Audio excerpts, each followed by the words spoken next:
Hello, Bronco fans and football fans everywhere. Welcome to Broncos Buzz on the MHRT network. What are you doing, Mundungus? This is a show that is everything Broncos and brought to you with emotion, passion, honesty, and of course, his comments, my co-host, Mundungus's comments, the boss, my comments, and of course, yours in the chat. We are Broncos Buzz. No, this is not a show that I brought in another co-host permanently, but I brought in Mundungus. No way. I brought in Mundungus Creevey. One time a week is enough, Bill. No. And soon we will have Mario Vetanze, the main guest on the show. There he is. Hang on, let me bring him in. Mario, what is Come on, we gotta go. What's up, everybody? Sleeveless? Are we ready for a good time or what? Oh, heck yeah, brother. Heck yeah. You're looking scary, man. You're looking good. Hey, you know, I lift a 17-pound toddler around, or I'm sorry, a 17-pound baby around. Yeah. So yeah, gotta Wow, get 17. that. So Hey. Easy, Mundungus. Oh, easy there. The bright light reflecting off there. I live in farm country. We don't go without sleeves. Yeah, I would say that your skin is about the same color as your hat there. Listen, I wasn't going to bring this up, but I will. Guys.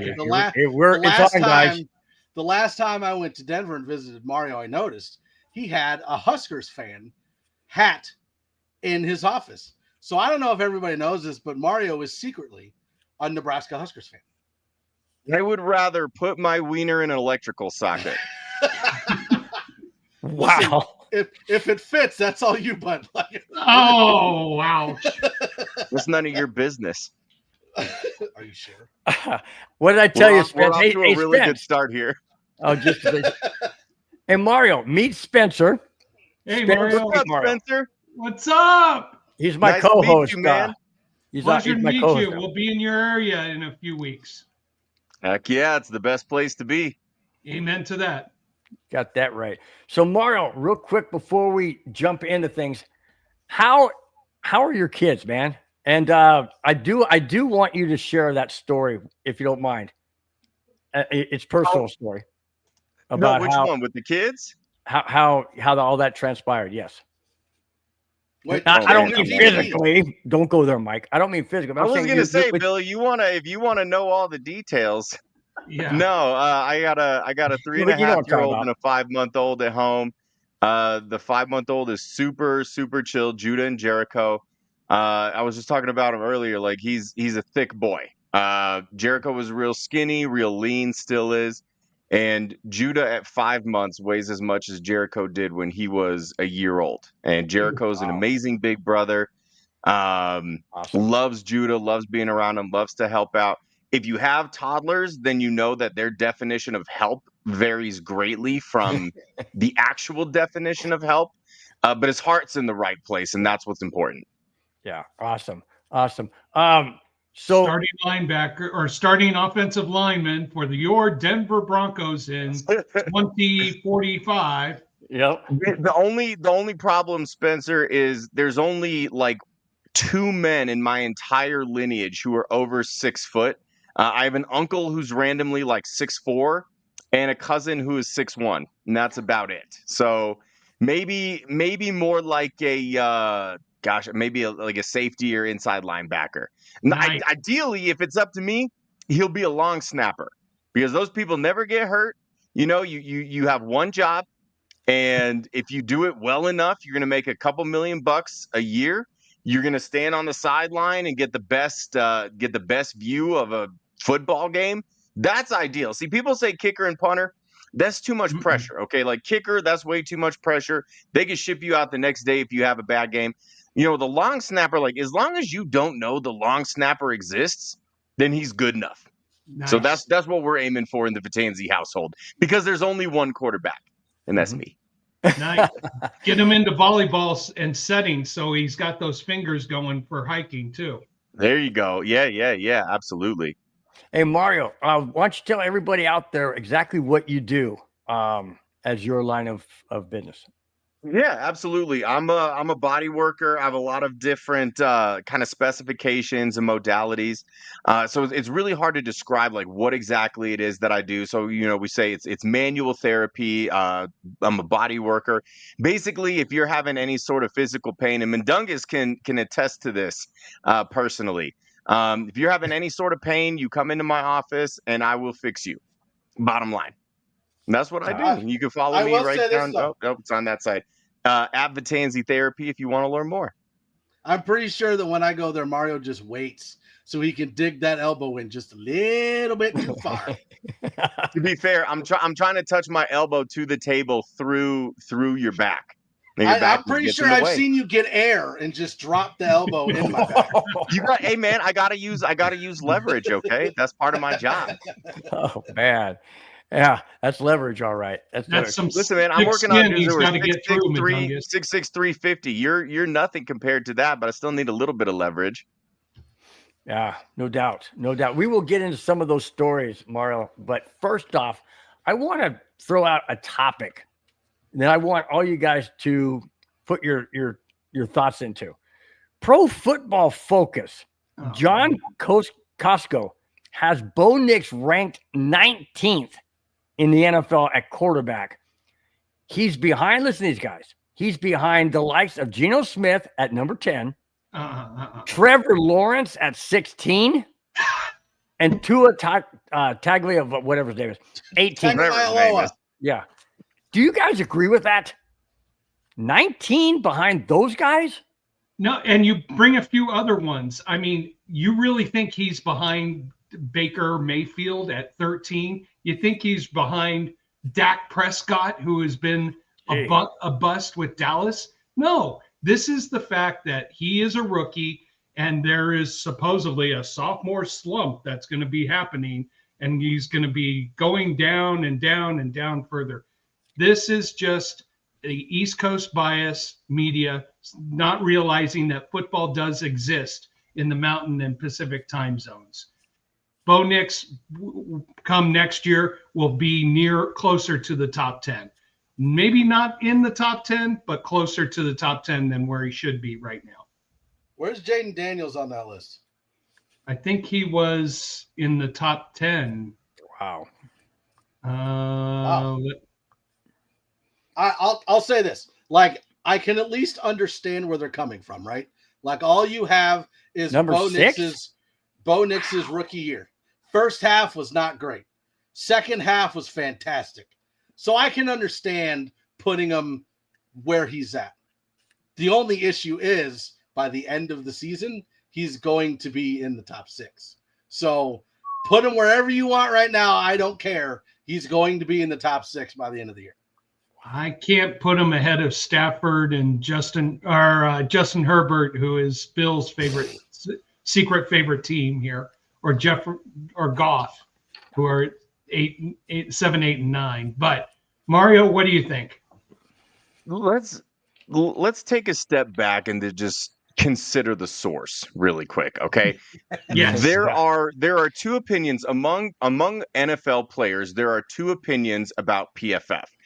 You either think that it's great and it's a really good publication, or you think it's a load of crap and the grades that they give out are ambiguous and they make no sense. And they can't make sense because these guys have no idea what the assignments are. They have no idea what each individual player is supposed to be doing on each individual play.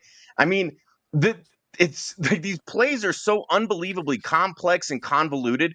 It's impossible to know what exactly everyone is supposed to be doing. And it's wildly arrogant to be able to just slap an arbitrary grade onto a player, even though you have no idea what they're doing. And to clarify, the players in the NFL who credit PFF, who think that it's a respectable publication, yes, because they invested in PFF. So if you ever see a player who maybe isn't very good. In fact, I'll give you an example. Andrew Whitworth, towards the end of his career, I remember watching this game with a current Broncos offensive lineman. We saw this man give up 3 sacks in a game. The following day, or whatever day the grades come out, he had a 90, and he was like the second highest graded left tackle in the league. And I don't mean this as disrespect to Andrew Whitworth. He had a bad game.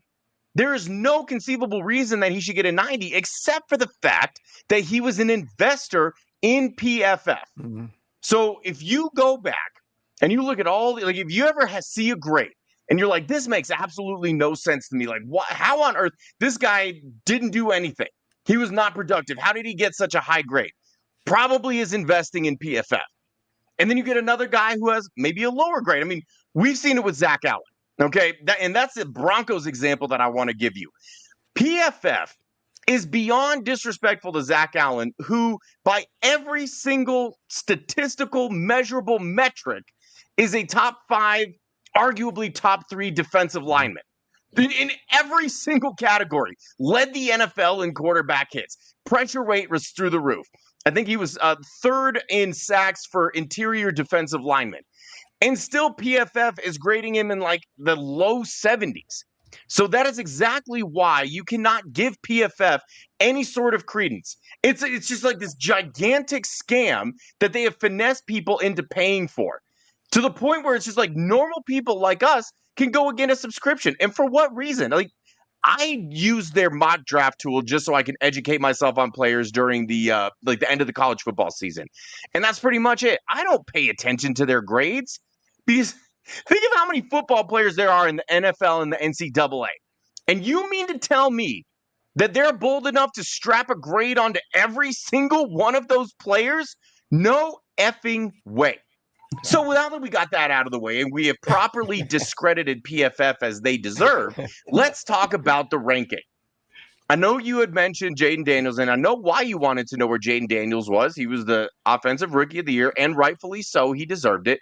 But if you look at their body of work throughout the entire season, aside from wins, and aside from the fact that the Commanders went further in the playoffs than the Broncos, Bo Nix really had better stats, at least from throwing the football.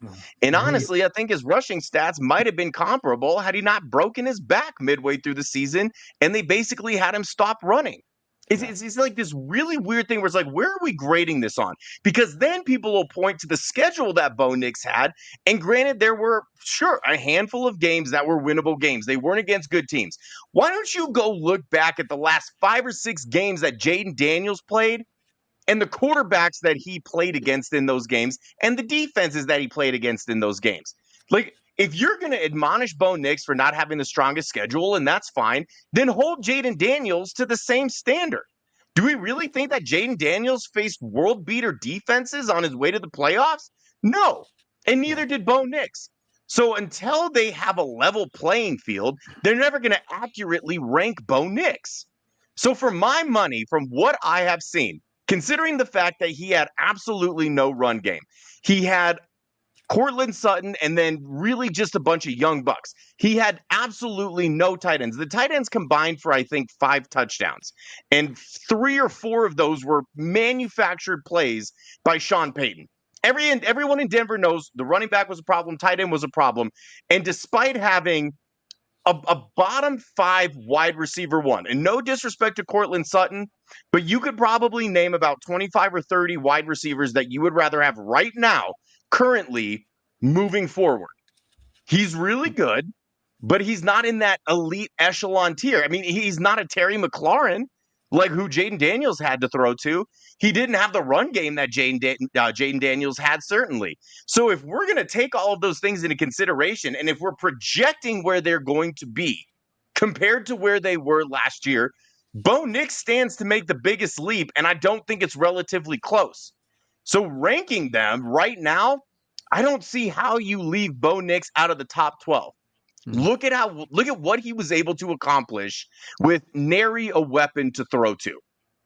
Absolutely. And again, if you're paying attention to PFF and you like what they have to say, maybe football's not for you. Maybe you should be over there in the corner coloring, trying to focus on staying inside the lines. Wow. We're not worthy. We're not worthy. Mario Vetanze is on a roll. Absolutely on a roll. Hey, before we get to the next topic, I want to recognize the people in the chat. David Yonkin, he says, evening, everyone. So happy for Thomas's family. That's our next topic.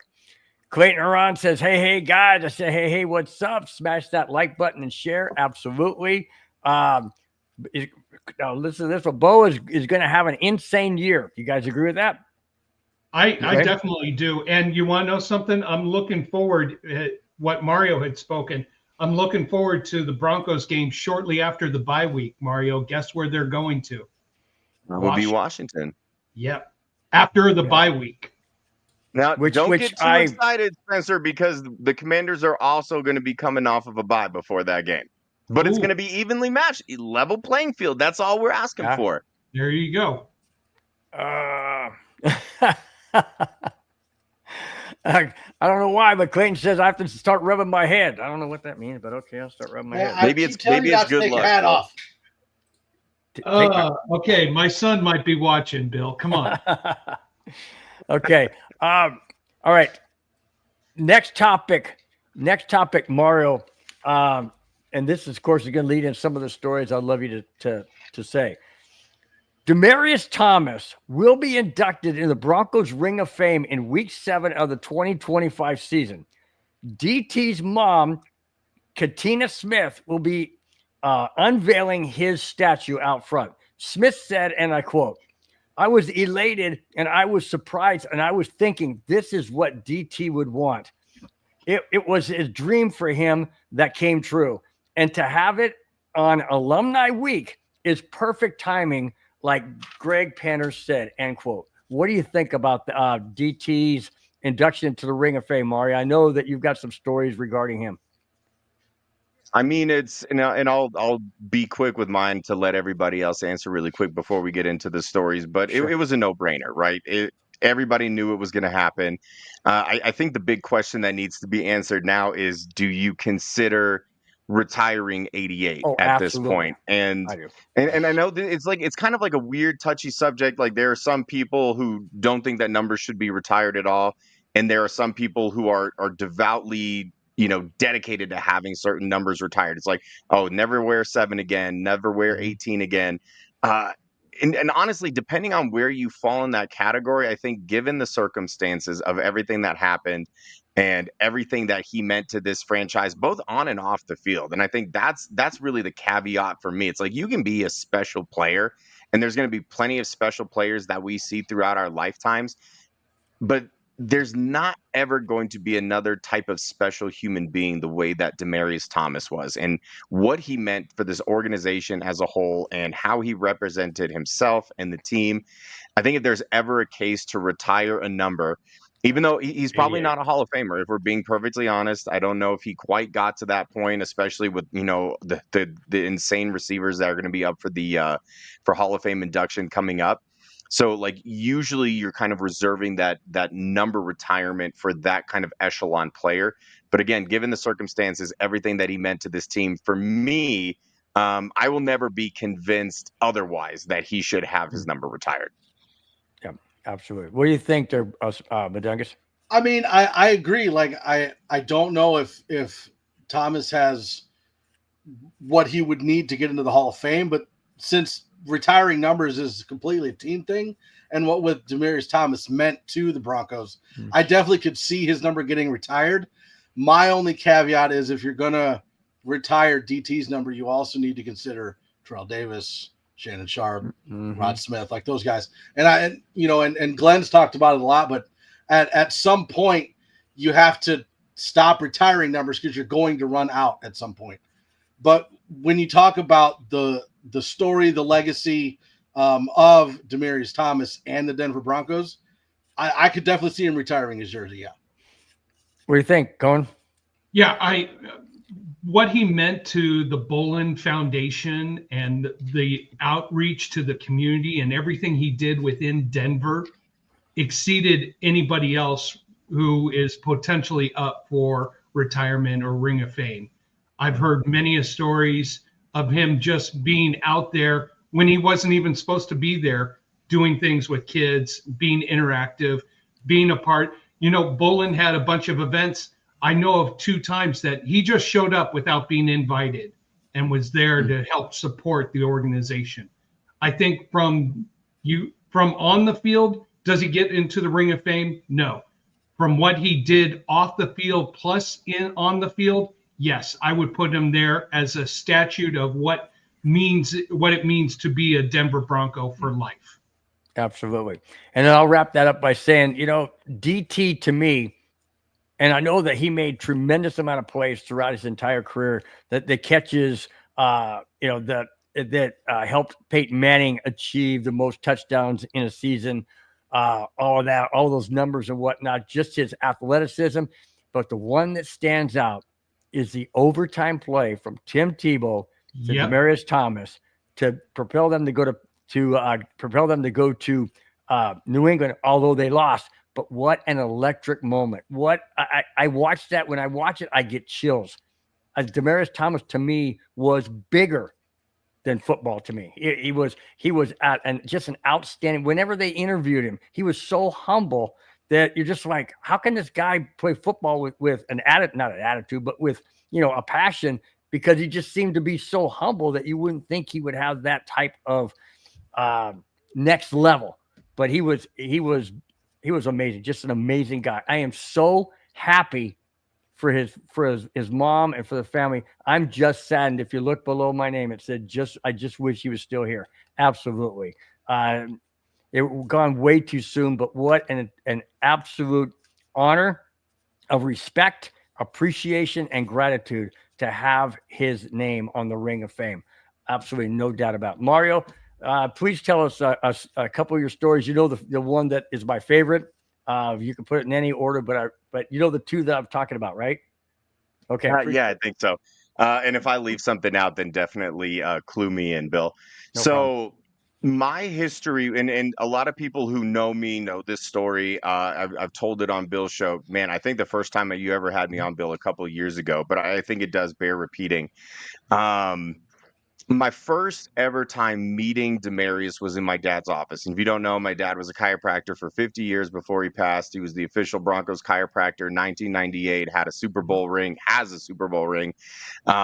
worked on Bronco players since, the 70s, like Rick Upchurch and Otis Armstrong were the first Bronco players he ever worked on. So I was in his office as much as possible just because I wanted to soak everything up that I could, like from his knowledge. And obviously, like, you never knew if a Bronco player would roll in there, and oftentimes they did. And so Demaryius found his way into my dad's office, and he happened to be there at the same time as Rod Smith, who was a really good friend of my dad's. Was one of the reasons actually that my dad got hired by Mr. Bolin in 1998 to be the official team chiropractor. Rod and a few of the other players basically went to him and said, "Hey, we need to hire this guy. Everyone's going to see him anyway." So those two individuals were in the office at the same time. So you could imagine just it's like you had the past, so to speak, and the future, right? And first of all, it was amazing seeing those guys interact. And it's like Rod was basically, giving him a wide receiver lesson just in the waiting room of that old office. And so my dad gets to talking to Demaryius. And back then in the collective bargaining agreement, when you got drafted by a team, they paid for you to stay in a hotel at, and wherever you had been drafted until you got to the point where you were a holdout. Once you became a holdout, then the team would not pay for your accommodations or anything. And if you remember anything about Demaryius Thomas or know anything about him, he came from nothing. And this was before NIL. So it's not like he had a lot of money to throw around. In fact, before he signed his contract, he barely had 2 dimes to rub together. So Demaryius was telling my dad about how, he has this impending situation where he doesn't know where he's going to stay in the next couple of days, maybe stay with a teammate, on their couch or something. And my dad said, "Oh, well, we have a room in our basement. Why don't you just come stay with us? You can come and go as you please. You got your own shower, your own room, your own little space." And because Rod Smith was in there and said, "Hey, you got to do that. You got to do that. No distractions. Go stay with Dr. V." So we did. So he had a rental car that I think one of the local dealerships was loaning him, because he would post about it, and that was pretty much all he had. And so I remember he followed me back to the house, put his little suit. He just had a little suitcase and a little dob kit of his stuff, and he left to go work out because of course he did. My dad did not tell my mom that for Broncos first round pick, Demaryius Thomas would be staying at our house. So she had no idea. And so she's making dinner. My dad was still at work. And I said, "Hey, did you get a chance to meet Demaryius?" And she's like, no, who? No, like, what are you talking about? I said, oh, Demaryius Thomas. He was the Broncos' first-round draft pick. He was in Dad's office, and he invited him to stay with us for the time being. My mom thought I was lying because that's just kind of my personality, is just to rib people. And she's like, no, he's not. And I was like, yeah, Demaryius Thomas is going to stay with us. He's not going to be able to stay in a hotel, and Dad offered him, and Rod told him to do it. And she's like, okay, Mario, whatever. I was like, go downstairs. His suitcase is down there. So because she didn't believe me, walked all the way downstairs, saw his suitcase, called my dad while he was at work, which was a big no-no at that time, and was like, who is staying at our house? Who is this strange person you have invited into our house? And he's like, oh, it's okay. His name's Demaryius. He's this really sweet kid. Broncos just drafted him. He doesn't have a place to stay, so he's going to stay with us. And that was kind of the beginning of like Demaryius Thomas being a part of our family. And about a week and a half after that, I'm at CU Boulder at the time. I'm about to go into my senior year, so this is over the summer. And one of my buddies is throwing a party. And so, I had planned on going up there with a few of my friends, and I had asked Demaryius, I was like, hey, he was really stressed about the contract. And this is when I found out, like, when players hold out, the vast majority of the time it's because of the agent, because obviously the agent wants to get them as much money as possible. They get a cut of it. Mm-hmm. Yeah. Demaryius would have signed for anything. He just wanted to play football and be like, as you're holding out, like you're not allowed in the facility. You can't go be around the team. So he's anxious and nervous and just like chomping at the bit to get there. So I invited him up to this party, and he was like, nah, like that's not really my scene. Like, I don't really drink or anything like that. I was like, well, you don't have to. Like, you just come hang out, clear your head a little bit, like change of scenery. And at first he wasn't going to. And then it turns out there was a player on the team, and I for the life of me, I can't remember it. I want to say it was a third string running back that he had kind of bonded with. I want to say JJ something, or I want to say JJ Arrington, but I don't think that's right. Anyway, it was this kind of obscure running back. He got traded for Joe Mays, the linebacker, and DT was really upset because that was one of the first kind of buddies that he had met on the team. And he's like, you know what, I will come with you. I'm going to clear my head a little bit. And I was like, all right, do you want me to be the DD? Like, do you want to enjoy yourself a little bit? And he's like, no, I don't really drink. So not only did Demaryius Thomas come to a party at Boulder with me, he was our designated driver. And the best part about it is, if you're unfamiliar with Boulder, at least pre-Deion Sanders Boulder, not diverse. Good call. So you could imagine a 6'3", 225-pound, super athletic black guy walking into a house party in Boulder. I swear I heard a record scratch. And still one of my favorite parts, we had a friend who we affectionately referred to as Drunk Mitch, who had one very specific hobby. And he saw Demaryius, and Demaryius was wearing a Rockies hat. And he goes, oh, my God, it's Dexter Fowler. Dexter Fowler was a Colorado Rocky at the time. And he kind of looked at him, and Demaryius goes, who's that? I was like, oh, he's a baseball player for the Rockies. He goes, I look like him? And I was like, you have one striking similarity. Pretty much it. So, we're kind of making the rounds. And it turned out there ended up being close to like 75, 100 people at this party. And so I'm talking to my buddy whose party it is, and he's like, hey, I don't know half these people. I was like, what do you mean? This is your party. He goes, yeah, well, you said that Demaryius Thomas was coming up, and a lot of people didn't believe it. But then apparently a lot of people did. And so the word got out. And so, yeah, there's just a lot of people here because they thought that Demaryius Thomas might be here. And I was like, well, that's hysterical. So we go to play beer pong. And one of my friends was drinking for DT because, again, didn't really touch alcohol. And we ran the table for about 7-8 games. And Demaryius started messing with the people. So, obviously, Demaryius is already the biggest, tallest dude in there. And his arms are 4 feet long each. So he's slowly, like, if you're familiar with beer pong, you can't put your elbows over the table. That's a no-no. Foul, you got to call him on it. Demaryius started doing it on purpose, and his arms were so long that he's reaching over the table and damn near just dropping the ball in the cup.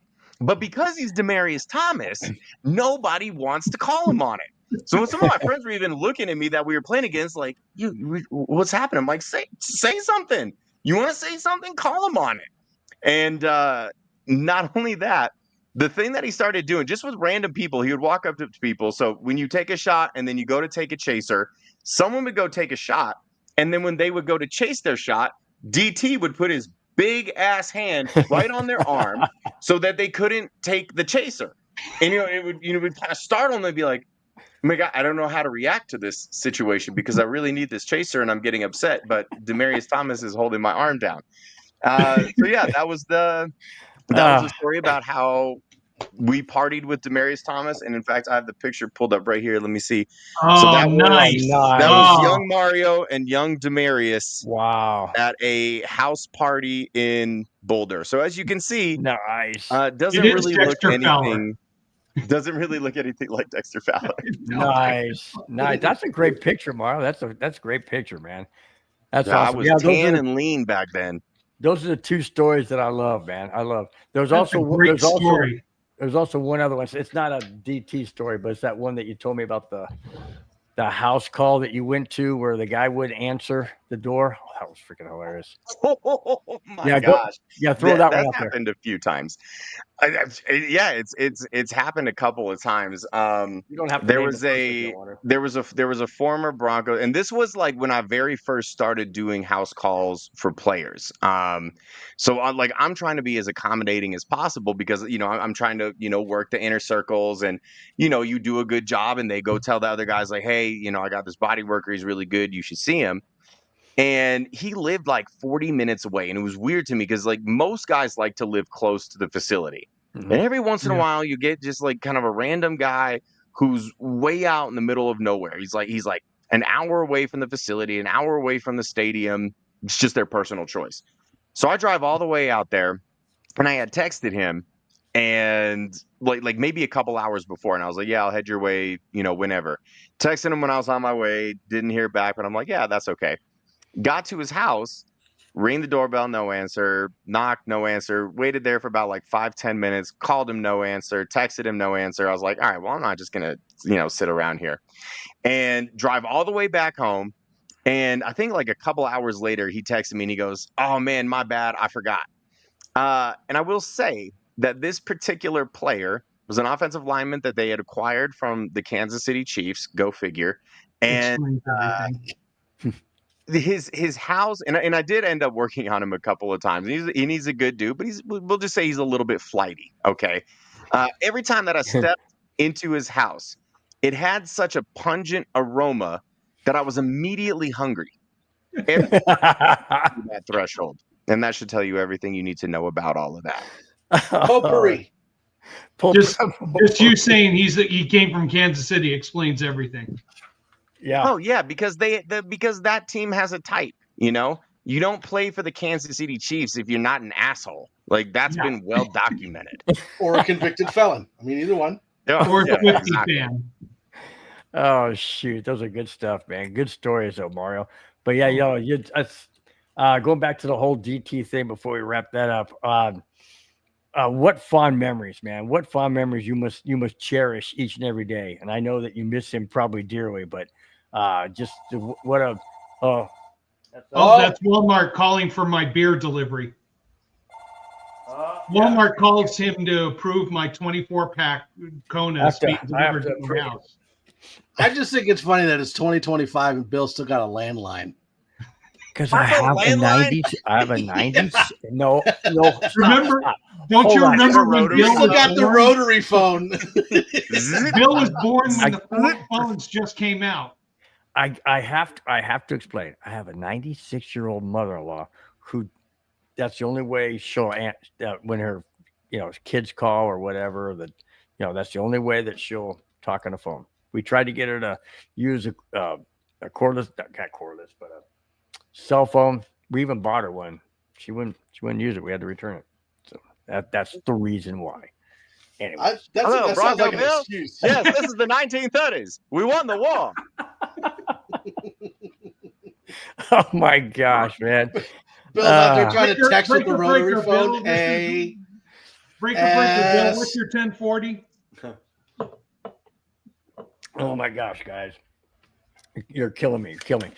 All right, Mario, Mike, and Spence, are you ready to way prematurely go down the Broncos schedule and just an overthought of whether we're going to win the game or not, because nobody knows reality wise. I'll mark. Let me get my pen. Nobody knows reality wise what's really going to happen. I do. But you know what's going to happen, Mike? Yep. 17-0. Close. No, but Spence is he's I'm up there, but I 14-3, guarantee you I'm not going to be Mario. up there. He's up there, but I'm not going to be up there. All right. Very first game at home, opening up the 2025 season against the Tennessee Titans. Win. Okay, It's a win. Spence, Mario, me, and Mike. Oh, Bill, you keeping track? Yeah, just for fun. Good, then I don't have to. So Are you Spence, using a chisel to write this down, Bill? hang on. Ding, ding, ding. Flintstones thing. It's the Flintstone thing. Week right. 1. What Spence, you said W? Win. Spence says W. Mike says W. Mario W. That defense is going to have that rookie quarterback in absolute hell. right. I don't care that he's the first overall pick. That is going to be a long-ass debut for Cam Ward. Yeah. All right. I got that as a W too. Well, and Now, again, He's like not making a fourth quarter comeback. right, and like even if he was the number 1 pick in this year's draft, if you put him in last year's draft, he would have been like 7th quarterback. yeah. So Yeah. meh. Yeah, Why do he's you getting think- taken after Bo, yeah. Why do you think he went so high then? Because he was the best quarterback of the draft. Yeah. That was the only option, There really. wasn't much Okay. else. Yeah. Okay. All right. But last year would have been totally different. Yes. Okay. Oh, yeah, for sure. Now we go on the road to Indianapolis. Win. Yeah, that's a win. It's either Anthony Richardson or Daniel Jones. And if you're worried about either of those guys, I think you're going to have a problem.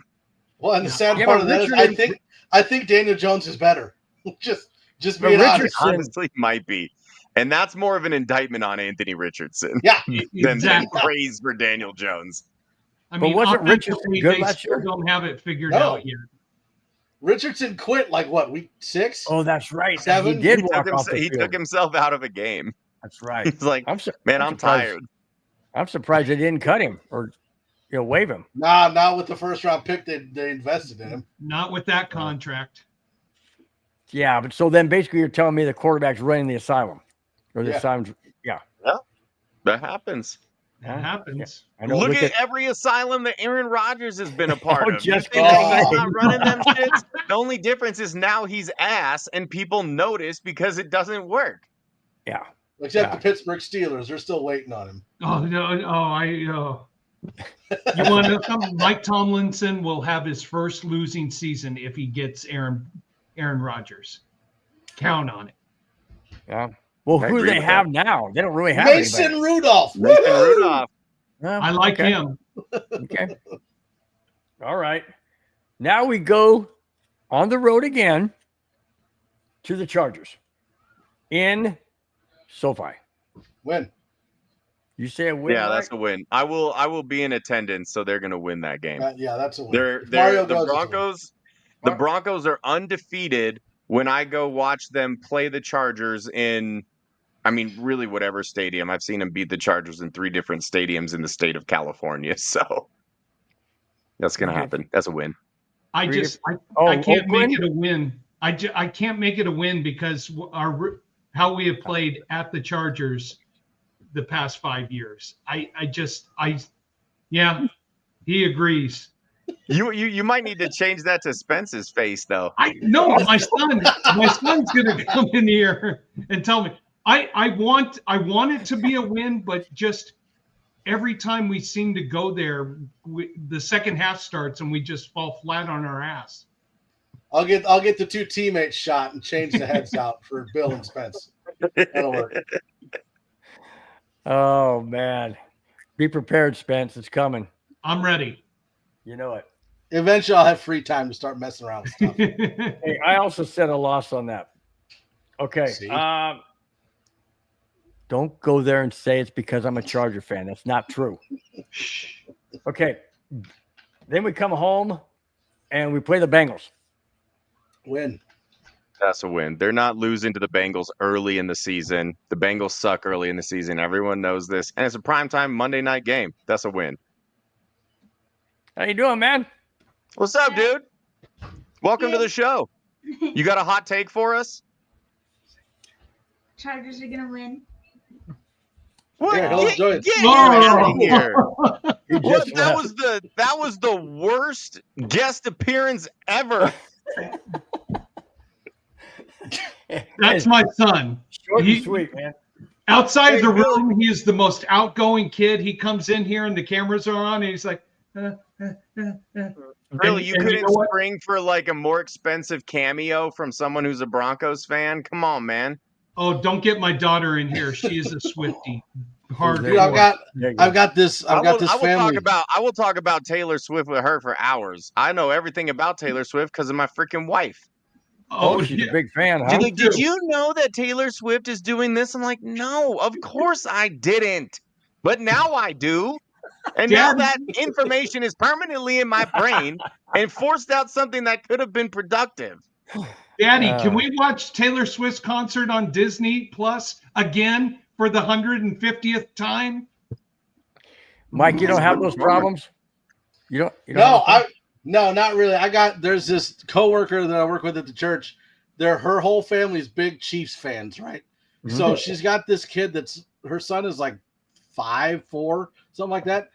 And just on random days and on random Sundays, I'll be like playing my guitar or working on setting up the presentation at the church, minding my own business, working, and the kid will walk by and just be like, "The Broncos are horrible." Just I think you out should in front of kick him. everybody. I think you should just give him a little, just I think I should. not hard, but like send a Wow. message, you know? child I think I abuse should in do that. church. Just give him a little boot. Be like, he fell. I don't know what happened. He's out Throw here a toilet spouting paper some roll BS out of and he water. just fell right on his face. The Holy Spirit came in through me. That sounds like my wife. You know, I'll be going down the steps from upstairs, coming down, and she'll be behind me, and she'll say, "I don't know what happened, officer. I don't know how he fell. I tried, but man, we see handprints on his back. I was trying to grab him." I hear that. Your That's wife what I keep gonna saying. murder you, Bill? Blink twice if you need help. Bill, that's what I keep telling you about the mother-in-law and the pillow. Just she fell. Oh my gosh, I didn't get everybody's thinking on the Bengals. What was it? Win. When Win. I'm gonna say tink, tink, tink, tink, tink. I'll go with the W too. All right, now we're on the road to the Eagles. I don't think anybody's gonna say win. Mario. Win. What? That was a challenge. I already told you I got them going 17-0. I'm 17-0. not backing down. I literally have orange tinted glasses. I can see that. That's how I Mario view says life. win, You didn't everybody bring else that little says microphone this time, though. Oh, that was hilarious. I think it's going to That's be a only- loss. Hey, that's only for special occasions. I think it's going to be a loss, but it's going to be one of those losses that are going to be really close and to propel these Broncos to another level for the rest of the year. It's not going to be a blowout. I don't know, man. Their defense looks stellar in the Super Bowl. Their Now, you defense know looks what? stellar. If the Rams could keep them to 27 points and keep it within the game, and the Rams didn't have that great a defensive line, I think the Broncos can manhandle them and keep it close. Okay. But All it's Philadelphia, who is loved by the media and who might be loved by the referees. And you know how the referees love Kansas City and love Philadelphia. So that mysterious flag might fly out, go, yeah, personal foul, 15-yard penalty on the Broncos. It's happened before. Then we Broncos are still go. gonna win. Then we go overseas, which is I totally detest. I don't like that extra travel. I don't like that jet lag. I don't like any of that stuff.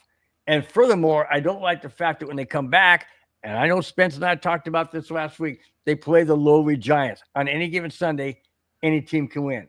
I don't like them playing in a neutral site in London, all that jet lag, and I don't like to get up at 6:30 in the morning and watch a football game. What do you guys think? Win. Justin Fields is going to feel pain. Mario's going, so we're gonna win. Yes. Yeah, that's an You're easy going? win. I will be out there. And if you're watching this and you're planning on going to London, I'm actually organizing an event with the guys who are part of Broncos Europe. So if you are Wow. going to be in London for that game, go check out the pinned tweet on my Twitter account. I'm right. Nope, it's over here still at Vetanze Therapy. Right down here, pin tweet is there. So if you want to join our, I don't even know what the app's group me. We got a group me of all the people that we're trying to get together to pack out this local pub that's right down the street from the stadium. So yeah, I'll be out there. Hit me up if you're out in London, and we'll go watch Nice. the Broncos win together.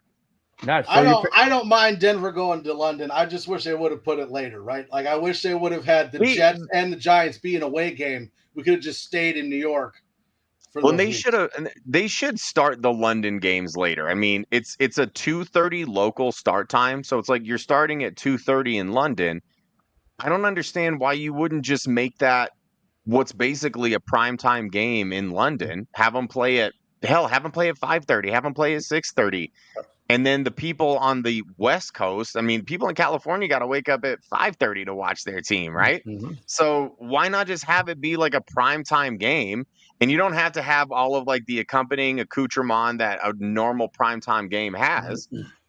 But yeah, you're saying money, Spence, but like, don't you think like more people are going to tune in if it starts just a little bit later? So I think that's when my, you that's have my that time slot all to yourself, it's money, it's more power, it's more revenue for the NFL network to broadcast it and charge all their sponsors and get all those commercials when you're the only game that's on. Yeah. Would I love to see it during the 10 o'clock time slot? They did that experiment and the ratings were pathetic. Ever since they put it to the earlier time slot where no one else is there, the ratings are much higher. They can charge their sponsors a lot more. The commercials are more valued for them. So it's money. It comes down to following the money. Well, I get that, but I'll tell you what I'm irritated about is when I'm out there, I'm not going to be able to watch the second slate of games because it doesn't start till 11 o'clock at night, which is way past my bedtime. And forget whatever the hell game is going to be in prime time because that shit's going to start at like 3 a.m. Hey, after a long win, aren't you going to be in the bars partying until the wee bitty hours, or do you have to jump on the plane? I will say this: when I was out in at Wembley, so there were huge contingent of Bronco fans there. It was technically a Jaguars home game, and they kind of treated it as such. You could tell the crowd was overwhelmingly Broncos. Like that was absolutely majority Bronco fans. And so there were a handful of like really cool pubs and bars that were right across the street from the stadium. And we stayed there as long as we could. They closed at like 10:30. So, you know, the game ends like 5:30, 6 o'clock local time. I mean, we're there for 4 hours, which is great, but it's a Sunday night in cozy London town. They're not staying open that late. Got to get you over to the Queensway district. That's where they party all night long, even on a Sunday night. So, Mario, you're just going by yourself? No, I got a buddy of mine that's going out there. He works for Microsoft, so we might be doing some content for his company that he's working for this project that we're putting together, but it's not confirmed yet. But you know, I'll be out there anyway to work on the players. So I'm just making like a little vacation trip out of it because I can't work the whole time I'm there. Right. I thought he was going to go, well, we're going with a buddy from Microsoft. We're going to meet up with Bill Gates over there and stay at his house. I was like, no, wait a second. That would be dope. Now, I know you can't put that out into the universe and manifest it. There we go. I know you might not be able to reveal this or not, but is it an opportunity to fly with the team or not? No. So I've been doing this since 2017. So it actually started with Derek Wolf was the guy that got me flying to away games, and you know, just word kind of spread. And so anytime that I work on a new player, I let them know like, hey, I travel to the away games. If you ever need work, like day before, day of the game, I'm in the team hotel. So I fly my own way out there, which is actually nice because, you know, obviously they comp it for me. Like that's part of what they're paying for. Cool. But I pay for my own flights so that I get some free miles. And that used to be great until Southwest changed all the things that made them actually good. And now their points are worth less, and you don't get as many free checked bags, and there's going to be assigned seating. And this really just spiraled into a hate speech about Southwest, and they're terrible. I mean, But I duffel digress. bag and bubble wrap Yeah, pretty much. right into the baggage underneath the plane. Good to go. Freeze your butt Stick it off. on in there. Bubble wrap, Well, you still get cold. insulation. And Southwest gonna is now breathe? charging baggage fees. You're going to have like a little straw poking through the bubble wrap, like breathing like this for 9 hours. I'm fine. Someone bring me some pretzels. Fine. Just every 10 minutes, you got to get your phone up and say, I'm fine. Oh my gosh, man. Oh shoot. Okay, so we all agree that's a W, right? For the Might Jets, as well put next week down as a W2. Giants. Everybody in agreement with Giants? Yeah, that's Giants a win. will be what I call the wishbone game. One defensive lineman is going to grab that quarterback. I can't say one's going to grab one leg, one's going to grab the other, and they're going to stretch. He's Well, not they're even gonna going to have be to go- starting. Then they're Well, who going to would have start? to go to the sideline during the game or do it in pregame because there ain't no way Russell Wilson is starting by what is that, week 7? Yep. He's not even going to start week 1. It's going to be Jackson Dart. I promise That's what you. I'm saying. Unless something terrible happens to Jackson Dart, the Bronco fans are going to miss out on another chance of revenge against that guy. Yeah. And even if it's not Dart, it's going to be It's going to be Jameis Winston after that. I would love to see some more Jameis Winston. Hey, he's the most entertaining quarterback I've ever seen. I would have been He- fine with him on the Broncos just for the motivation. Same. I wanted him as our backup quarterback so bad. Did you see But just so everybody questions in the Super watching Bowl? knows, and because I'm sure you guys know this, but if if the league wants the league, sorry, let me start this over and gather my thoughts. Teams are supposed to get a bye week after London, correct? If a team does not get a bye week after London or after an international game that's across the seas or across the ocean, that has to get approval from the head coach, which means that Sean Payton had to say, we don't want the bye week.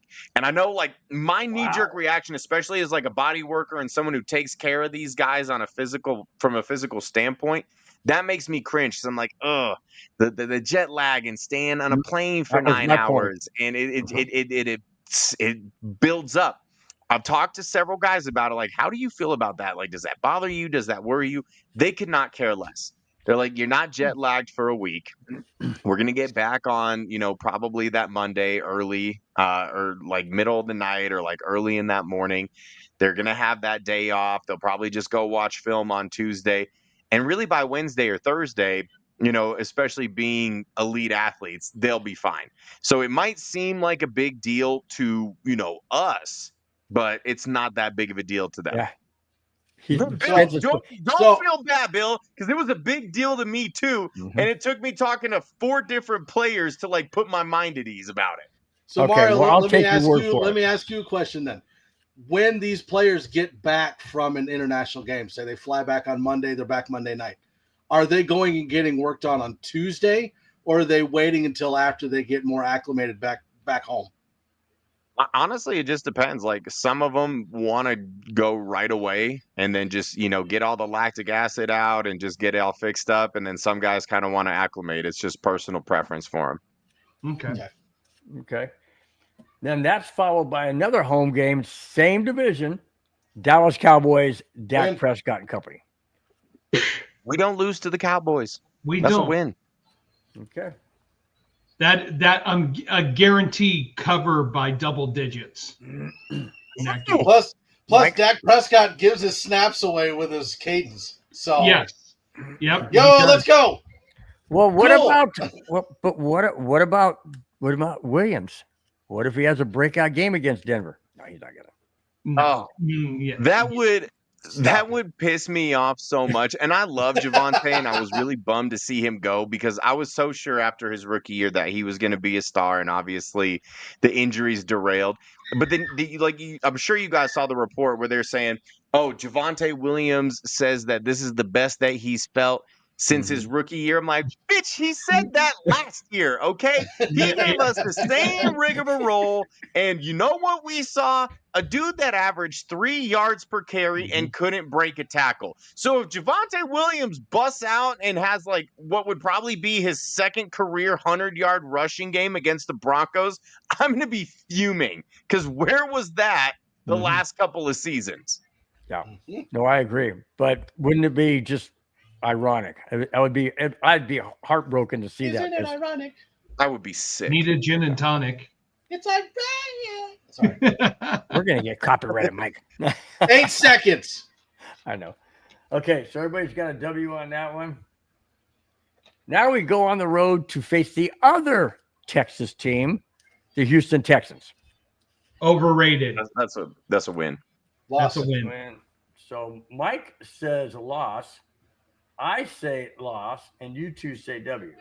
No, I think you know what that team did who couldn't protect their quarterback last year? Their franchise star quarterback who was coming off of being offensive rookie of the year. They already didn't have a good offensive line. And what they do, they got rid of like arguably their 2 best offensive linemen. Bingo. They drafted some good receivers. They got a good running back in Mixon. They've got a solid team. Now it helps that they play in the worst division in football. Like they could win 8 games and win that division. That's how piss poor that division is. I just don't see how the Texans are going to be improved from last year. And I thought that they were overrated last year as a whole. I thought you saw the Stroud regression big time because of the offensive play calling. They did all of the same stuff that they did his rookie year. And it turns out that, opposing teams watch film and they pick up on your tendencies. And so they have a new offensive play caller. I mean, that's always tough when a guy's going into his 3rd year and did things a very certain specific way for the last 2 seasons. And again, you kind of need a good offensive line to protect you. Yeah. And they just absolutely pissed down their legs when it came to that. And so I would be surprised if this isn't a Broncos win. Another thing, I've seen 2 different games in Houston. I saw the infamous Drew Lock game where Drew Lock had us all fooled that he was going to be the franchise player, that he was going to be the Broncos quarterback for the next 15 years. I was at that Drew Lock game. And I was at the game when Russell Wilson threw away the season at the back of the end zone. That stadium was 50-50 Broncos fans, Texans fans. And It was funny because the Texans fans aren't very smart. Okay, I know that they're a storied franchise and of a fan base because Houston was around, all those years ago. I don't know if those people just got confused because football was out of their city for so long. Bronco fans were getting loud while the Texans offense was on the field. And in an attempt to drown out the Bronco fans, the Texans fans started cheering, trying to cheer louder than the Bronco fans while their team was on offense. Yeah, brilliant. Yeah, they helped out the Broncos big time, no doubt about it. Okay, then we have the Tom Brady owned Raiders at home. Just a slaughter fest. That's a win. You think so? That's a win.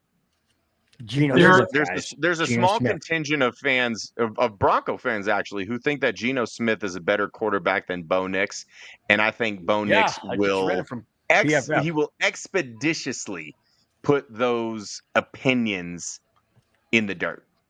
That's going to be a I'm not going to argue that Geno Smith isn't better than the 2 quarterbacks that they had last year, but that doesn't say much. Right? They were the worst quarterbacks in the league. Like, you set the bar really low. It's easy to jump over it the next year. Geno Smith is a good average quarterback, but we know where his ceiling's at, and we know where his floor's at. He's like right here in the middle, and he doesn't go above and he doesn't go below. So they're getting steady play. They're not getting amazing play. It was the same. His number 1 receiver is 40-year-old Cooper Kupp. Oh, my gosh. How are we going to handle that? Is he going to be above Jacoby Myers? There you go. Victory lap. Yeah, no, I'm thinking of Seattle still. Oh, yeah, it is Jacoby Myers. Who's worse than Cooper Kupp? No, damn, Mario's swinging a miss there. And we know where Geno's money is going to. It's going to PFF, who ranked him 10th. 10th. Really? Same. Yeah. Exactly. Yeah, well, there's a good chance that he is investing in PFF if they think he's a top 10 quarterback. Yeah. All right. Then we go from there to the Chiefs at home. I have that as a loss. Ooh. I have that as a Damn, loss. Bill. I, This is we, the dawning of a new age, okay?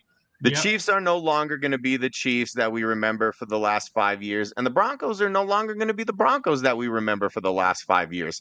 I think this is the year that we really start to see the tides turn, and like everything that the Broncos have done on the defensive side of the ball the last couple of years really is specifically for this Chiefs team and for Patrick Mahomes. And I don't know how out of line this is, but in the last couple of seasons, Patrick Mahomes has been aggressively mediocre. He is middle of the league when it comes to almost every measurable intangible. The thing that he does best is garner flags. I mean, the thing that he does best is show up with the game on the line. That means that the game has to be close. This Broncos team on paper is a better team than the Chiefs on paper. And I think the brand of football that they have been playing on offense, and Chiefs fans will blame injuries, to Rashee Rice and Isaiah Pacheco. And I'm like, I don't want to hear that, because you go ahead and look at our weapons that rookie Bo Nix was throwing to, and really in a lot of metrics, he outperformed Patrick Mahomes, was a better fantasy quarterback, even if you want to put any measurement into that. This is going to be a changing of the guard, and I think this is going to be the game that signals it. I think the Broncos win, and I honestly think they win handily in this game. wow. Well, Agreed. I was gonna say, to kind of push off of that, right? Like, you look at the Chiefs and what they've done over the last 6-7 seasons. They've stayed the same. They've maintained how good they are. The problem is every other team is now getting better. So unless they're going to start getting better, they're going to get passed. And I think that's what's going to happen this year. That's why I've got the Chiefs as third in the West. Ooh, well, we'll get Love that that. at the end. Behind Bill's team. That would feed families. Wouldn't it? Yeah. I think now Bill and Spence will probably tell you that the Chargers will win their division, the division in that situation, Mundungus. But you and we're on the same page here. Yeah, Broncos are winning the West, just like Victory Lap said in the comments. I'm down. Okay, the reason why I have the Broncos losing this game is because the only way This is at home, Bill. I understand it's at home. We beat. See, this is why you can't let me on the show. I control everything. I understand that. I knew it was a bad idea when I asked you. Anyways, or when you asked me if you could. Anyway, I didn't ask. I told you. Yeah, well, pretty much. Anyway, thanks for blocking Glenn too. That was a solid move on your part. I didn't block anybody. The less I see of Glenn, the better. I didn't block anybody. Anyways, like I said, going back to that, we beat the Chiefs at home last year, but that was a given. I mean, they didn't play anybody. We didn't beat them in KC, even though we should have, but we didn't. Okay, until we actually beat them fair and square, mano a mano, top lines against top lines, to use a hockey analogy, then I'll believe it. But we haven't done it. Now, going to you, Mario, when you said that the Chiefs and everything's changing, are you basing that solely on the fact that the Eagles tore them apart in the Super Bowl? I think there was a lot to that. Like, you look back at their season last year, and it felt like every single win they had was a one possession, single digit win, right? That really could have gone either way. And the only reason that so many of those games went their way were because of advantageous calls. And like, I know that I'm going to sound like that guy, but I will pound the table for justice in this league. It has become so egregious, the horrible officiating that you see in Kansas City Chiefs games, that fans of teams that aren't even playing against the Chiefs in this given game, fans of the game who play basketball. Like, there were basketball players, there were basketball analysts, there were baseball analysts. People were coming in droves onto social media to complain about it. And it's not even necessarily like, oh, you're handing them victories and it's not fair. People love football because it's an excellent product. When you start putting officials in these positions and they make the calls that they do, it takes away from the integrity of the game and the entertainment of the game. And I understand from a money-making standpoint why they would want to push the Chiefs along because of the Taylor Swift dynamic. Spence, you were saying earlier how important money is. If you don't think that the Taylor Swifty bump in ratings wasn't noticeable, then you are kidding yourself. But there's an expiration date for stuff like that, and I think that we have reached it. It has become bad for the brand and bad for the program or the product on the field to allow this to keep happening. And I guarantee you that there are internal discussions being had in league offices needing to put a stop to this. And we saw what happens when a game is officiated fairly in the Super Bowl. So no, it was the Super Bowl a big aspect? Yeah, I think that you get your ass kicked like that after previously like winning the majority of the Super Bowls that you had gone into and dominating year in and year out. I think that messes with your mojo a little bit. But again, look back at this past season. They weren't beating teams so much as teams were beating themselves. A lot of the games, it was like the teams they played against lost. It wasn't that the Chiefs won, in my opinion. And I think that is what signals a downfall. Yeah. Look at how they did against the NFC South. Every game was a one-possession game. They should have lost to Carolina. They should have lost to Atlanta. They should have lost to the other two teams. New Orleans. New Orleans had them. There's a transition. Plus, look at the money aspect. They have so much money in dead cap space that they can't go out and sign anybody. They're in trouble the next 2 to 3 years financially. Yeah. So and the most ironic thing about it all is Travis Kelce, because he was dating Taylor Swift, was a big reason why this all happened. Now that Travis Kelce is sticking around when maybe he should take a pay cut or he should retire, he's a big reason that the team is hamstrung right now. Thanks, Travis. Yeah. And one of the things to expound on with Mario and talking about refs, we've talked about it a lot.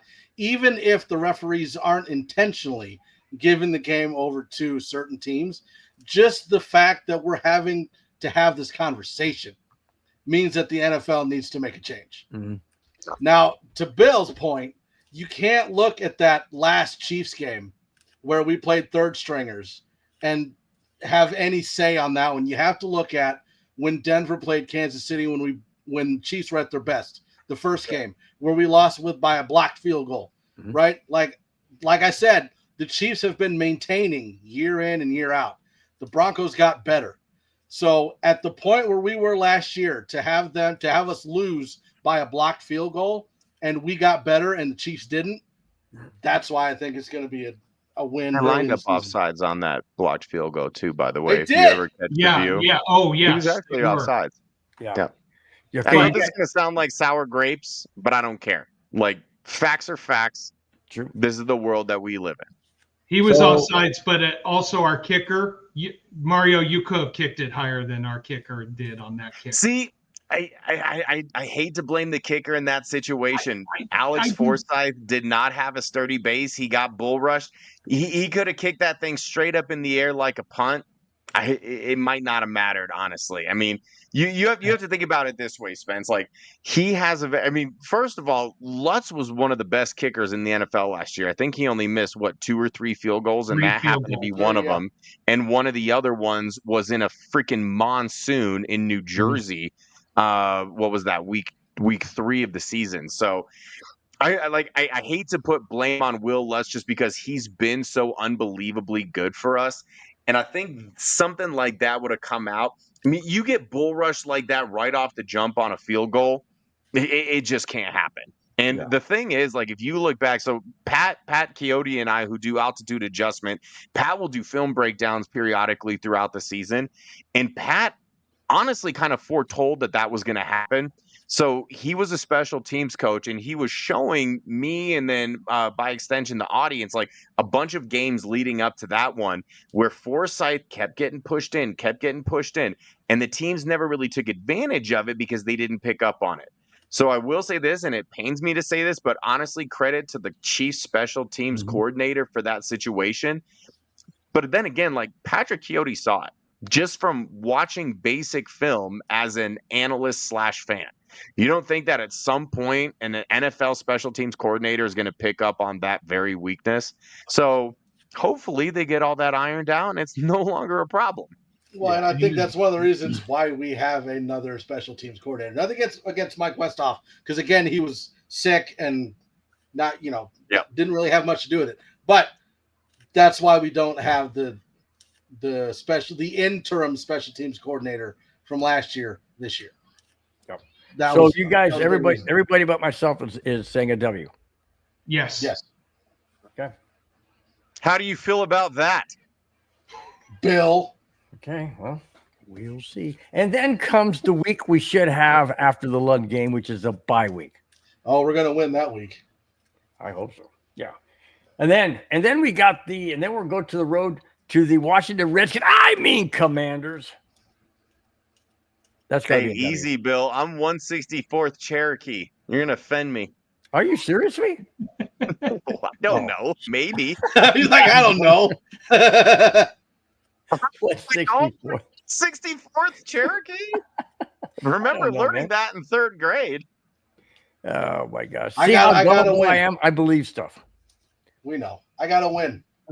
You gotta win. Well, yeah, that's a win. You're time, coming off a bye week, and Peyton's record after bye weeks is I gotta win on that. Yeah, incredible. This is the game that I might be most excited for on this season, because if everything is going according to plan and like the Broncos end up taking that next step as a team that we think that they will, like honestly, the Commanders are in a very similar position to the Broncos. Like 2 seasons ago, kind of the laughing stock of the league, didn't really have a direction. They were a captainless ship, and they found their rookie quarterback. They went to the playoffs. They made some noise. Like they exceeded expectations. So really, these two teams are lock in step with one another. The Commanders just happen to, make it a little bit further in the playoffs. But in terms of where they started versus where they are, this is going to be an excellent measuring stick. And this is going to be like a big time game that you really want to make sure that you come away with, because that's almost your counterpart in the NFC. Yeah. And they got my Boo Bear, Sam Hartman. Yeah. That's a handsome man. And that's going to be a Sunday night game. Yep. So that'll be good. Prime good audience. And then we go to everybody's favorite getaway city, if you like gambling and staying up all night because it never closes. And I'm talking about the Las Vegas Raiders. Win. On the road. Win. Okay, so you're saying sweeping the Raiders. The Raiders. All right. Now we go to the Aaron Rodgers list. Aaron Rodgers, what is it? Aaron Rodgers list. Packers at home. Been Aaron Rodgers list for a while. Yeah. Exactly. Yeah, Jordan Love in his 3rd season. You think he'll be any good? I think he'll be better, but I think the Broncos still get him. What do you guys think? Yeah, I think that's a win. I think the Packers are a really good team. Honestly, they've done a great job building that defense. But man, like, I don't know if I can think of a more inconsistent quarterback than Jordan Love, because there are some games and some even drives and plays that he looks absolutely fantastic. Like, looks like prime Aaron Rodgers, like some of the way he throws the ball, some of the decisions that he makes, the plays that he makes. But then, man, other times he looks like the complete opposite. And, I understand why they give him the contract that he did at that time. It just, for me, I think it was a little much and a little bit premature. I'm not a big believer in the Packers. I do think that they're a really good team. I'm just not sold on Jordan Love. And I'm not sold on that team coming here late in the season and winning in Denver. And Matthew Golden, I'm not sold on either. Like, I think he went way too high in the draft. So, yeah. Mike and Spence, you got both W's? Yeah. All right. We all agree on that as well. And then we're home to the Jacksonville Jaguars. And Mario's going to hate me for this one. And Jacksonville Jaguars with Trevor Lawrence, right? Yeah, but that's not who I'm going to talk about. A Florida team coming to Colorado in December. Not happening. Win for us. This is going to be the Cortland Sutton versus Travis Hunter game. And it's going to be like the Judy versus Levi Wallace game. Cortland Sutton is going to have the best game of his life nice. Against Travis Hunter because Travis Hunter is overrated. Listen, of course I'm a CU Buffs fan. I bleed black and gold, and I always will. That's my alma mater. I will never, ever, ever, ever choose my CU fandom over my Denver Broncos fandom because that shit runs deep in my veins. So I hope you're right, Mundungus. And if that happens, I will text you and be like, man, Travis Hunter, what a bum. He got cooked by Cortland Sutton, and then he got strapped by Pat Surtain. That boy did nothing all day. And I will be psyched about it. But let me tell you this, even though I think that the Broncos win, there's always something about the Jaguars. Like, they're never as good as they should be. Mm-hmm. Like, I know you guys were dogging on Trevor Lawrence earlier. Trevor Lawrence might be the unluckiest elite quarterback in the history of the NFL. Between terrible offensive play calling, bad offensive line play, he had a stud running back who last year just completely disappeared and decided not to show up at all at ETN. To like dropped passes. Trevor Lawrence, if he was in a good situation, and I don't know what Jacksonville just might be cursed as a football town. And that maybe that's why they can just they always underachieve. This is actually a good football team.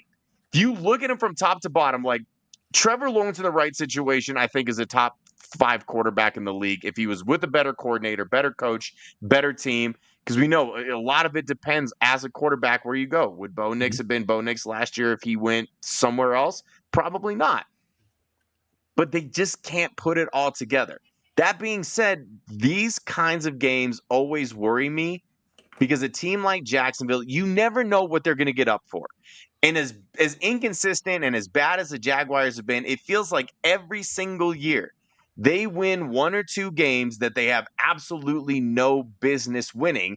And it's because all that talent finally decides to play together and show how good they really are. And we just have to hope that doesn't happen when they come to Denver next season. Would you call that? We want to avoid the anomaly game. Their coach can't even say Duval right. Duval. That guy. They should nickname him Hamlet because he is a tragedy. Liam Cohen, right? Yeah. Watch him end up being an absolute stud of a coach. And we're man, he's awkward as all hell, but he can coach some football. Would you consider this a trap game? Yeah. Okay. Yeah, for sure. See, and I think the caveat with trap games is like the team that is trapping you, they're always better than they're giving credit for.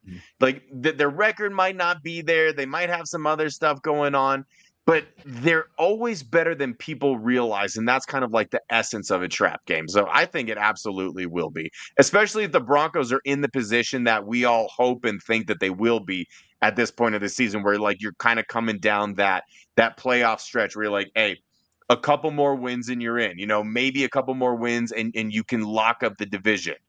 And it's just a scary game. I don't know what it is. Just gives me the heebie-jeebies. Yeah. The last 2 games are division games. The last 2 games could be very pivotal in the playoff seeding should the Broncos be that high up as everybody here looks like with the wins, losses so far. On the road to the Chiefs Christmas Day. Spence has talked about this in our show last week, saying that you do think the NFL is really going to have the Chiefs lose at home on Christmas Day. Go ahead. This is a setup, and here's why. They're playing 4 days later. They're going to Kansas City, which the NFL loves and the NFL is promoting, and the NFL wants them to win. It's Christmas, so that's also a setup. It's a national audience. They are going to be the singular game at that time slot. I mean, everything is saying Chiefs, Chiefs, Chiefs win. I think the Broncos give them a game, but why do I get the feeling that a mysterious flag is going to come out, some mysterious call is going to happen, and we're going to lose by a field goal? I want this to be a win, but I think it's a setup for the Broncos to lose, unfortunately. Mario? Have y'all seen a picture of Patrick Mahomes' wife recently? Let me fill you in. Talking the boob job? That girl already got her Christmas presents. Okay. Well, Really? technically, Pat got the Christmas presents. Really? That too. And Pat is definitely You knew this show was benefiting going from this way. this particular gift more than anybody. Mhm. And because Patrick Mahomes already received his Christmas gift really early, it's going to be my boy Bo Nix's turn. Broncos winning this one. I just love how Mario. Not yet. That's the next one. I wasn't trying to pop that up. I just love how pop it up. Well, now you've said that. That's talking about Mahomes anyway. Man, look, we're talking about certain characteristics of Mahomes' wife, and then you're talking about something popping up. I think this rating is going NC-17 real quick. Everyone settle down. It's right here.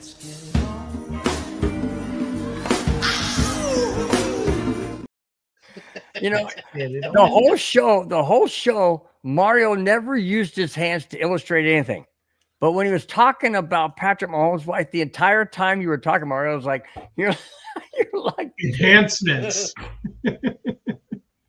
The enhancements, my friend. I've had that bullet in the chamber. I've been ready. I've been ready to fire that one off. That was good, man. That's why Mahomes is going to have a rough year. Double D's and a haircut. That's why he's gonna have a rough year. He's gonna be tired. Oh my God. We call that a motorboat. Yes. Okay, so Spence and I have it as a loss. You guys have it as a win? Loss. Mike has a loss. Yes, of course. 17-0, baby. Okay. And now the last game of the season at home, close it out against the LA Chargers. We win that one. Whoa, Mike. Okay, now let me explain. The reason why we lose is because we already have the second or third spot locked in the playoffs. So we sit our starters. There it is. But we still compete for that one seed. I'm not saying that we're not. I'm just saying that at that point, I think we're going to sit the starters rather than fight for a first place spot. Oh, wow. Because honestly, does that's bold. Does a bye week in the playoffs make you better than continuing on with what you've been doing?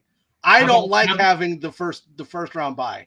How about this? Securing home field advantage throughout the playoffs, and making sure you don't have to travel to Buffalo or Baltimore during the playoffs.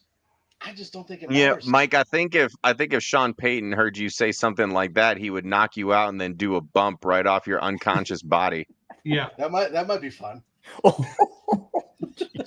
Allegedly. The Broncos need to keep the momentum going. You don't want to play a lackadaisical game, have a week off, and then play a playoff game. That's 3 weeks off. Keep the momentum going. Act like you're fighting for the number one seed. Act like you want this more than anything else. Plus, you have that loss in your mind going into that bye week. You don't want that. I'm just saying, like at the point of the last game of the season, I have them as 13-3. Lock down the second and third, maybe even the first seed. I don't know. But I think that they sit their starters. And give Bill the happiness and joy? Yes. No. Let Bill enjoy his victory of his favorite team. See what I got to put up with, Mario? Why do you like the Chargers, Bill? Oh, geez. You're jumping on the wagon, too. He's got Broncos jerseys in powder blue. Oh. Is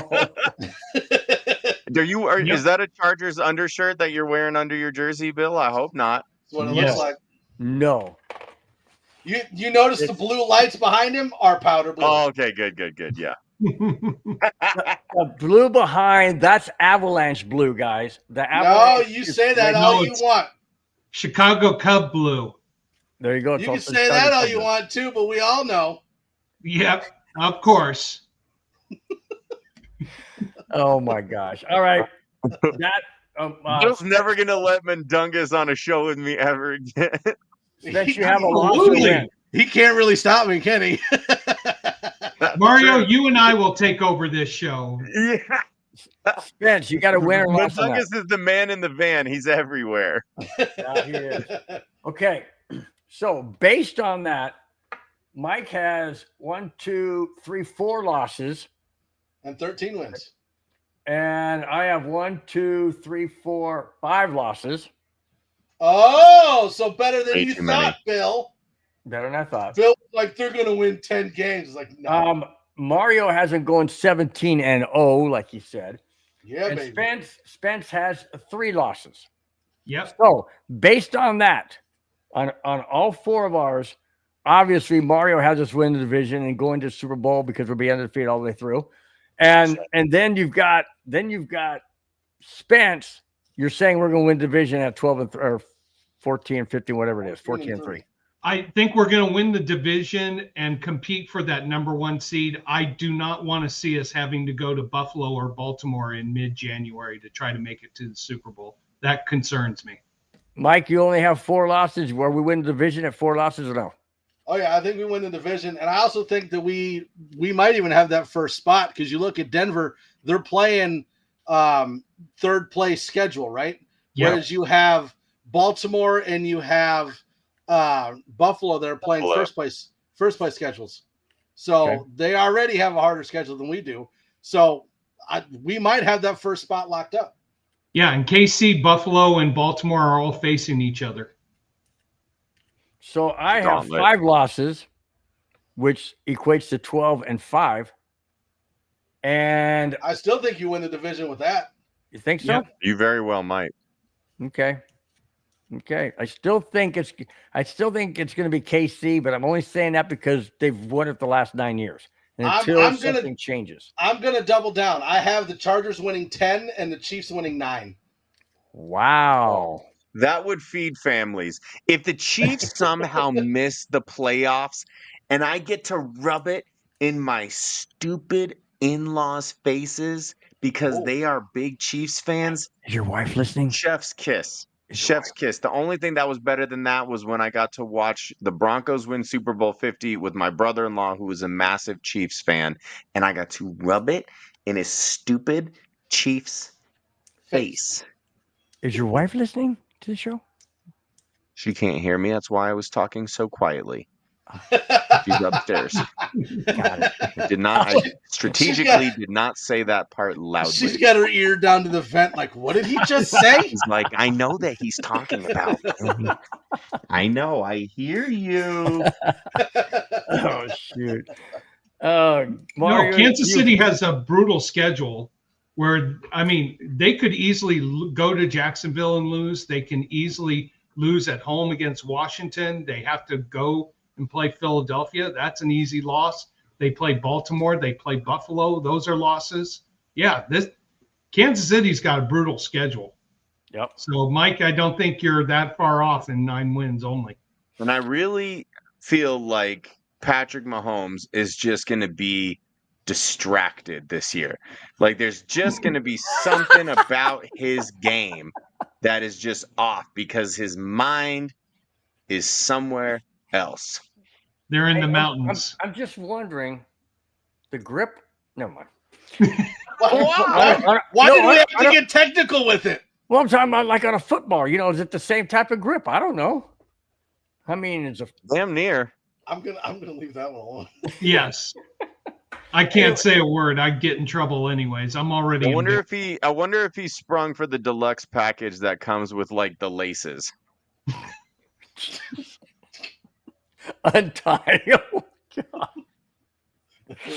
Oh my gosh, Mario! It has been an absolute joy. There's a massage schedule that he has to be on to help her. He's gonna add that into his cadence. Just all right, ready?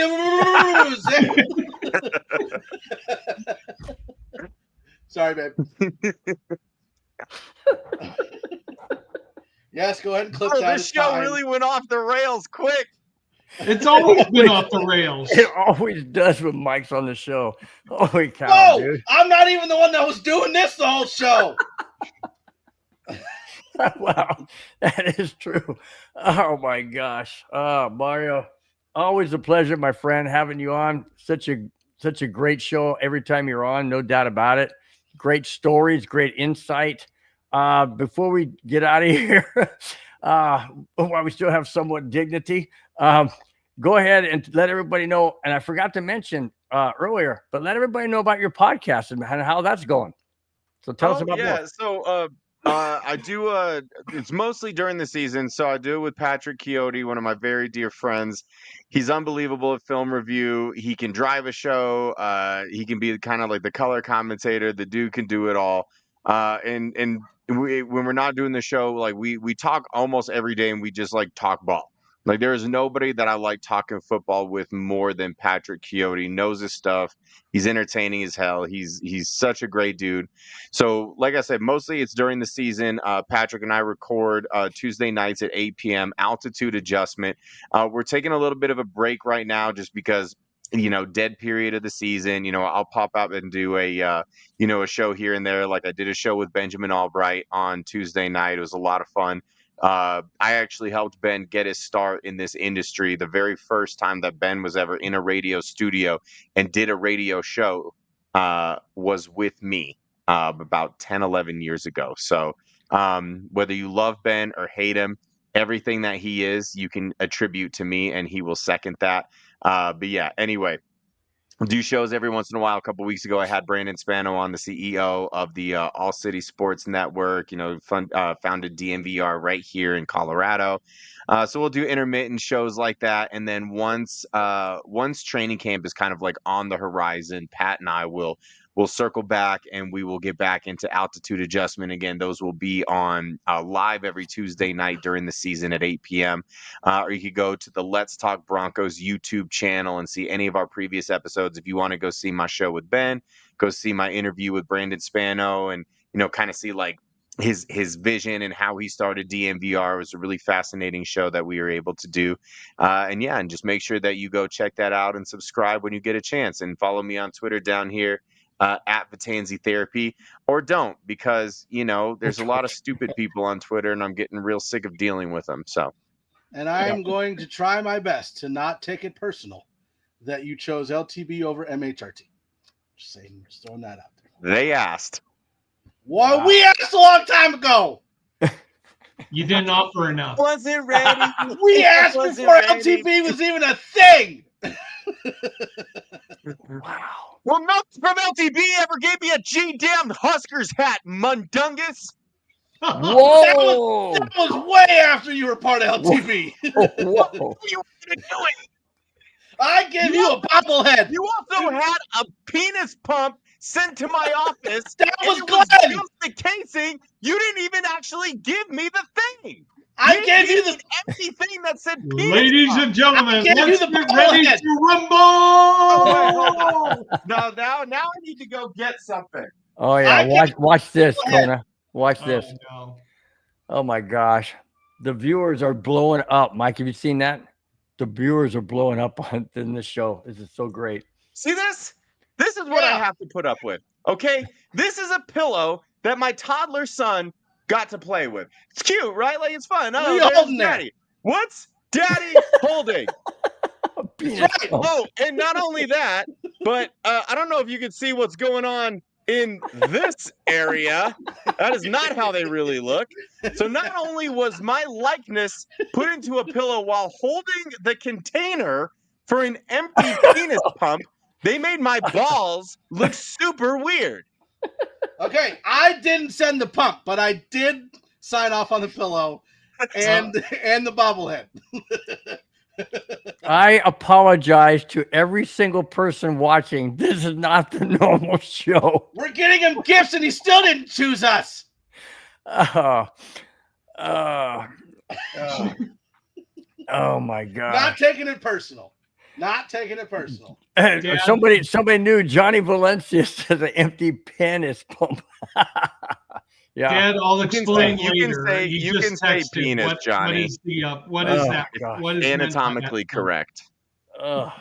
It was a fantastic show. Till the last 2 minutes just went off the rails. It's been a great show. Absolutely a great show, man. That's how it's supposed to be, Bill. Absolutely great show, man. Mario, like I But said, watch my show sometime. It's an hour where it's off the rails the entire time. oh, we I never know- go I know on the I've seen- rails. Or you can watch Crazy. the show on the MHRT network at the same time. Fine, you know Mario. what? Why don't we simulcast it, okay? Pat and I will do the show, and MHRT and LTB can claim us. We are in very high demand, and we understand this because we're literally the best thing in Denver sports media, and we know. So we Thank will you. just simulcast, okay? There's enough of us to go around. let's all just get along. Can Shut we up, just Bill. drink more beer, please? Don't talk to Bill like that. You don't talk to him like that. All right, guys. It's been a fantastic show. Mario, thank you so much for your extended time. Really do appreciate it. Thank you so much for your insight, your stories, and just love having you on every single time. Mundungus, always fun to have you on. You always, excuse me, bring a different side. Why do you got to cough when you're talking to me? Because he couldn't even get it out without. It's not genuine. He's like, thank you for. He's like, Mario, we love you so much. Mundungus. You might as well Timing just is be like, everything. thanks, Mundungus. You did a Thanks, great man. Oh my gosh, man. No, Mike, thanks for being on as always as well. Your humor side, your twisted side, your off the rails side is great, man. Always good. KONA, always great, man. My co-host.